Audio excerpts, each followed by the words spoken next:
ఈ రామాయణాన్ని 222 తులాల బంగారం, వెండి, నిజమైన వజ్రాలు, రత్నాలతో రూపొందించారు. 530 పేజీలున్న ఈ రామాయణం 19 కిలోల బరువు ఉంటుంది.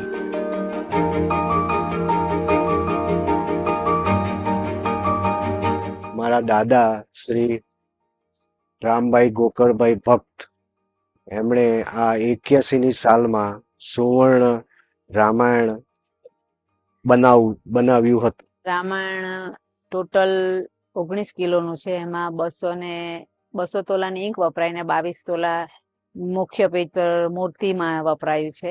સૌ પ્રથમ જે રામજીની મૂર્તિ 20 તોલાની છે અને ઉપરના ભાગમાં શંકરજી, હનુમાનજી ને ગણપતિની 2 તોલાની મૂર્તિઓ છે ને તુલસીકૃત રામાયણ લખેલું છે ઉપર. તે માણેક રત્નથી જડિત છે.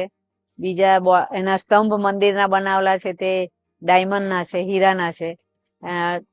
રામજીના મુગટમાં નીલમણી મૂકેલું છે.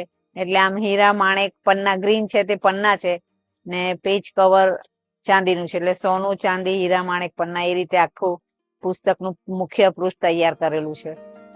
సూరత్లో ఉంటున్న రాజేష్ కుమార్ భక్త్, ఇందిరాబేన్ భక్త్ దంపతులు ప్రస్తుతం ఈ స్వర్ణ రామాయణాన్ని సంరక్షిస్తున్నారు. એ સોનું તો આપણે ઠંડુ પડે એટલે ઘન સ્વરૂપ, પણ દાદાએ જે રસ સિદ્ધિ પ્રાપ્ત કરેલી તેના દ્વારા દાદાએ આ ઈંક બનાવ્યું છે એવી ખબર મને. એટલે રસ સિદ્ધિ એમણે પ્રાપ્ત કરેલી.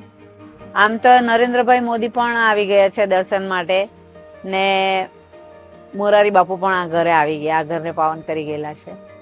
ఇందిరాబేన్ చెప్పిన వివరాల ప్రకారం ఈ పుస్తకాన్ని తయారు చేయడానికి జర్మనీ నుంచి ప్రత్యేకంగా పేపర్ తెప్పించారు. રામાયણમાં દરેક સુવર્ણ પેજની ઉપર 2 બટર પેપર વાપરેલા છે ને તે એક પેપર પર 10,000 વાર રામ નામ છે. એટલે ટોટલ આખા રામાયણમાં 10,000 કરોડ વાર રામ નામ છપાયેલું છે. એ ખાસિયત છે. એટલે એ બટર પેપરથી જોવું તો જ તમને ખ્યાલ આવે. આઈ ગ્લાસ લઈને રામ નામ ઝીણા અક્ષરે છપાયેલું. એટલે ఈ పుస్తకాన్ని 1981వ సంవత్సరంలో పుష్య నక్షత్రం రోజున 40 మంది కలిసి 9 గంటల్లో రూపొందించారని ఈ దంపతులు చెబుతున్నారు.